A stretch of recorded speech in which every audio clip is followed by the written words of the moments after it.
अस्सलाम वालेकुम व्यूअर्स, मैं हूं शाकिर सोलंकी। व्यूअर्स, फौजी अदालतों के हवाले से बहुत बड़ी खबर आपके साथ शेयर करता चलूँ। एक तज्जिया भी है, इंफॉर्मेशन भी है। ये फौजी अदालतों के ख़िलाफ़ साजिश कौन कर रहा है, क्यों कर रहा है, इसके पीछे कहानी क्या है, हाथ कौन से हैं। और अगर फौजी अदालतों का जो कानून है आर्मी एक्ट 1952, इसको अगर छेड़ती है सुप्रीम कोर्ट, यानी ये जो 7 रुकनी बेंच बना हुआ है, कल पीर को समाअत करेगा सुबह, तो ये अगर इसको छेड़ता है, उड़ा देता है, इस पर अमल, तो क्या होगा, नुकसानात क्या होंगे, मैं आपको पूरा सीन आपके सामने रखूंगा। फिर आपको समझ में आ जाएगा कि इसके पीछे साजिश क्या हो रही है। मैं इस पे बड़ा काम करता रहा हूँ। तैयब बलोच के साथ भी हम रोज़ाना एक विला करते हैं सुप्रीम कोर्ट के मामले पे, जो समाअतें हो रही हैं इमरानदार जजेस की जानिब से। तो ये आर्मी एक्ट जो है, इसको मुझे नहीं लग रहा कि चीफ जस्टिस, इमरानदार चीफ जस्टिस जो है, ये उड़ा सकेंगे। मुझे नहीं लग रहा कि उड़ाएंगे, क्योंकि बहुत बड़े नुकसानात होंगे इसको उड़ाने के।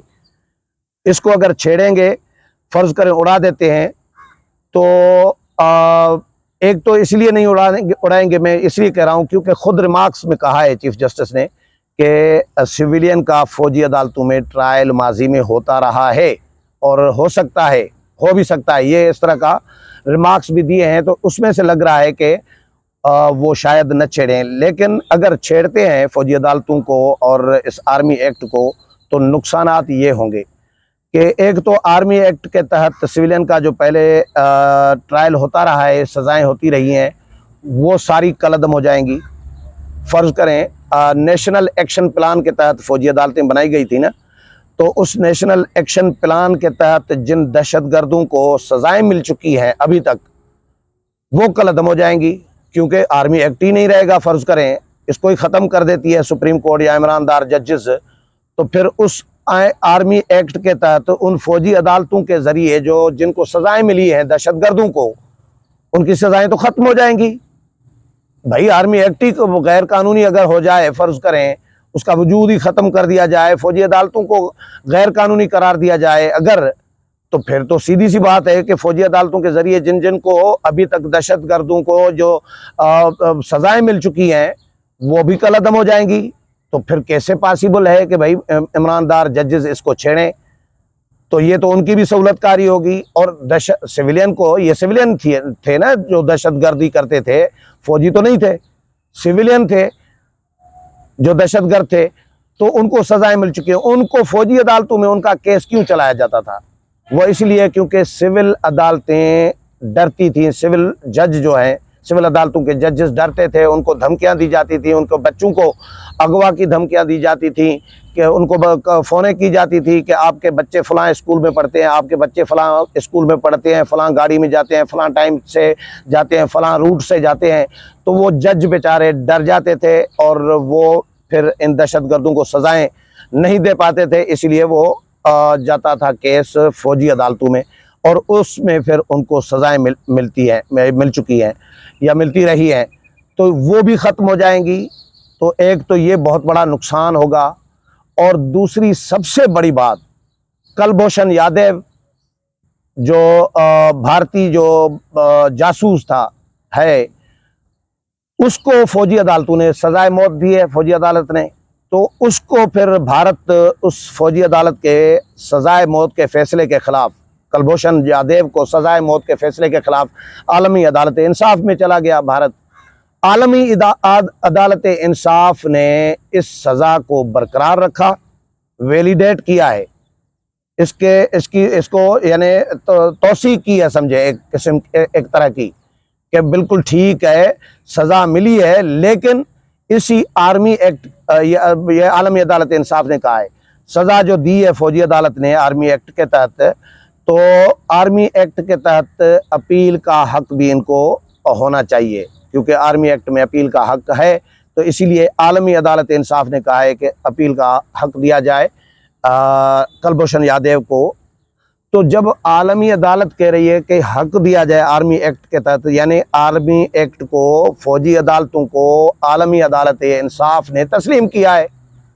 तो जब सुप्रीम कोर्ट मौजूदा जो हमारे ईमानदार जजेस जो शोहरत रख रहे हैं ईमानदार के तौर पर, हम तो नहीं कह रहे, सोशल मीडिया ईमानदार उनको कह रहा होता है, लेकिन उनके फैसले भी ये बोल रहे होते हैं, फैसले खुद बता रहे होते हैं कि वो ईमानदारी कर रहे हैं, इमरान की सहूलतकारी कर रहे हैं, तो इसीलिए लोग ईमानदार उनको कह रहे हैं, तो फिर हम भी ईमानदार मजबूरन लोगों के बकौल कह देते हैं। तो ईमानदार जजेस अगर फौजी अदालतों को या आर्मी एक्ट को छेड़ते हैं या उड़ा देते हैं आर्मी एक्ट को, तो फिर तो कुलभूषण यादव की भी सज़ा कलअदम हो जाएगी। सीधी सी बात है, भारत तो फिर आलमी अदालत इंसाफ से रुजू करेगा कि जी देखें, सुप्रीम कोर्ट, पाकिस्तान की सुप्रीम कोर्ट ऑफ पाकिस्तान या पाकिस्तान के चीफ जस्टिस की सरबराही में 7 रुकनी बेंच ने आर्मी एक्ट को ही गलत करार दे दिया है या उड़ा दिया है, ख़त्म कर दिया है, गैर कानूनी करार दे दिया है, या उस पर रिजर्वेशन तहफ़्फ़ुज़ात शो की है, या उसके बाद उसको छेड़ा है, या जो इस तरह का जो भी फैसला देगी अदालत सुप्रीम कोर्ट के ये ईमानदार जजेस, तो भारत चला जाएगा आलमी अदालत इंसाफ में। वो तो कहेगा कि ये फौजी अदालतें ही गैर कानूनी है पाकिस्तान की, ये सुप्रीम कोर्ट कह रही है। फ़र्ज़ करें अगर फैसला ऐसा आता है तो ये यकीनी तौर पर ऐसा ही होगा, फिर भारत चला जाएगा आलमी अदालत इंसाफ में कि सुप्रीम कोर्ट ने कहा है पाकिस्तान की कि फ़ौजी अदालतें अदालतों में ट्रायल ठीक नहीं है, सिविलियन का ट्रायल ठीक नहीं है, या ट्रायल ठीक नहीं है, या अदालतें गैर कानूनी है, या आर्मी एक्ट गैर कानूनी है, तो फिर तो कुलभूषण यादव की भी सज़ा ख़त्म हो जाएगी। आलमी अदालत इंसाफ भी कहेगी हाँ जी, जब अदालतें ख़त्म हो गई तो किस चीज़ की सज़ा कुलभूषण को, तो फिर किसकी सहूलतकारी हो रही है, ये मुझे समझ में नहीं आ रही।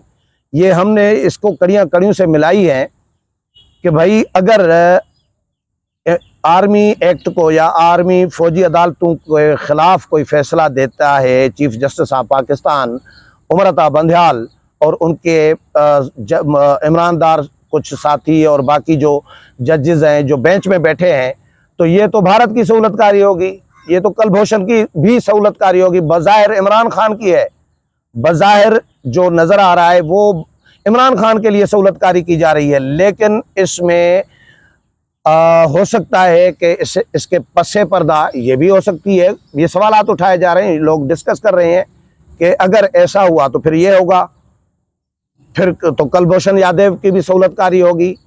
और पहले ही इन पर पीटीआई पर पहले ही भारत से फंड लेने के इल्ज़ामात मौजूद हैं, पीटीआई पर ये इल्ज़ामात मौजूद हैं, साबित हो चुके हैं, इल्ज़ामात नहीं है, साबित हो चुका है रियासत के रिकॉर्ड के मुताबिक, इलेक्शन कमीशन के रिकॉर्ड के मुताबिक, इलेक्शन कमीशन की स्क्रूटनी कमेटी और इलेक्शन कमीशन की समाअतों में, और पीटीआई ने खुद तस्लीम किया है कि भारत से फलां बंदे ने जो है फंडिंग की है, इसराइल से साबित हो चुका है, अमेरिका से साबित हो चुका है, दुनिया भर से। तो भारत के से जब ये फंडिंग ले रहे हैं, ये साबित शुदा बात है, भारत के फंडेड लोग इमरान खान, तो ये जो इमरान खान के साथी या हम ख्याल या हामी जजेस हैं जो ईमानदार जजेस के तौर पर शोहरत रख रहे हैं, तो वो भी उसी ट्रैक पे चल रहे हैं ना, उसी लाइन पे चल रहे हैं ना, तो फिर तो बात क्लियर हो जाती है कि फंडिंग भी हो रही है, फ़ायदा किसको दिया जा रहा है और किसके कहने पे ये केस सुना जा रहा है, या केस को छेड़ा जा रहा है, या फौजी अदालतों को छेड़ा जा रहा है, या जो है आर्मी एक्ट को छेड़ा जा रहा है। तो मेरा नहीं ख्याल कि ऐसी कोई मोअज़्ज़िज़ जजेस जो हैं इसको शायद छेड़ें, क्योंकि रिमार्क्स चीफ जस्टिस भी दे चुके हैं, एक बात।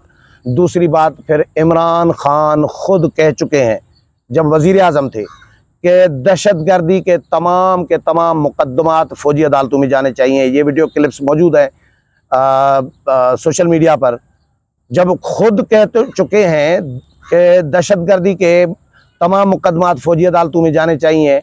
ये कभी नहीं कहा कि सिविलियन के नहीं जाने चाहिए, फौज दहशतगर्दी के। तो ये फ़ौजी तनसीबात पर और जो हमले किए गए, जला घेराव किया गया, जिना हाउस जलाया गया, GHQ पर हमला किया गया, कोर कमांडर का घर जलाया गया, हमला किया गया, आग लगाई गई, तोड़ फोड़ की गई, शहदा के यादगारों को की बेहरमती की गई, उनको मिसमार किया गया। तो ये क्या था?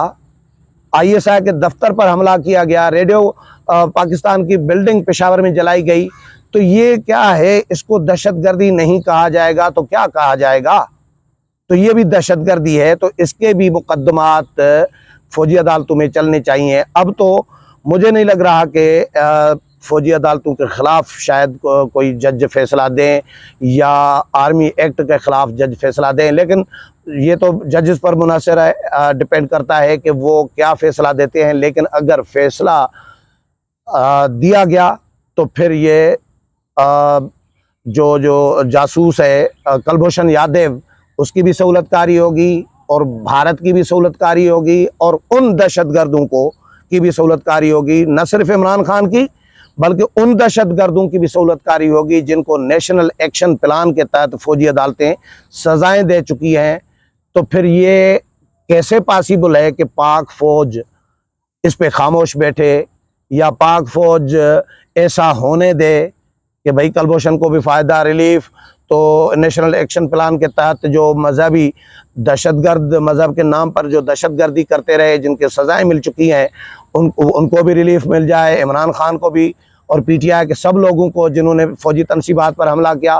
फिर तो रियासत की रिट ख़त्म, इदारे की रिट ख़त्म, पाक फ़ौज की रिट ख़त्म, ISI की फिर रिट ख़त्म, जो उनका काम है। तो ये तो बिल्कुल यानी एक अनार्की का माहौल फिर इस मुल्क में पैदा हो जाएगा। तो ये पॉसिबल नहीं है कि इदारे ऐसा फ़ैसला कोई आर्मी एक्ट के ख़िलाफ़ या फ़ौजी अदालतों के ख़िलाफ़ होने का के मुतहम्मिल हो सकते हैं।